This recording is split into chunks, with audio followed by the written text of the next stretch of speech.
Hello students, this is exercise number 5 of the Progressive Monthly Magazine February 2022 on the speed of 100 words per minute. Start.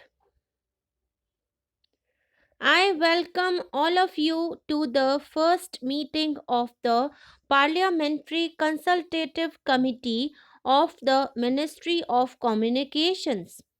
We are in the midst of an information and communication revolution. This revolution is bringing about fundamental changes in every aspect of life at the national and international levels. It has also opened the prospect of India emerging as an information technology superpower. This prospect will become a reality only if we create a modern, nationwide telecommunications infrastructure at the earliest. Telecommunications is also, by itself, an accelerator of economic growth. The telephone is no longer a luxury but an indispensable tool in every conceivable economic activity. For example, the large network of STD or ISD booths established by the Department of Telecommunications in a short span, and we can see these booths even in small towns today, has immensely benefited small entrepreneurs and the common person. Experts have calculated that 1% increase in telephone density results in a 3% increase in GDP, as you would make out from the agenda notes. This information and communication revolution has, unfortunately, largely bypassed rural India.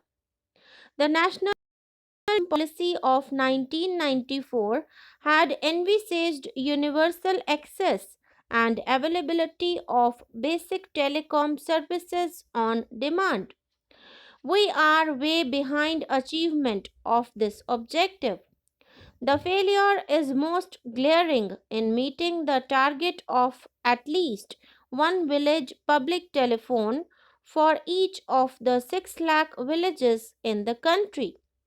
More than half of these 6 lakh villages still do not have even a single telephone in, not to mention other sophisticated forms of communications. Moreover, the telephone density in such of the villages which do have a connection is very low. This should be matter of concern for all of us.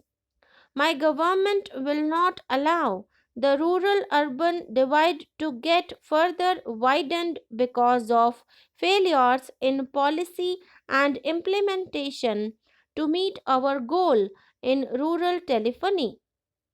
My vision is to see every Indian village connected with the global village that is being created by the information and communication revolution.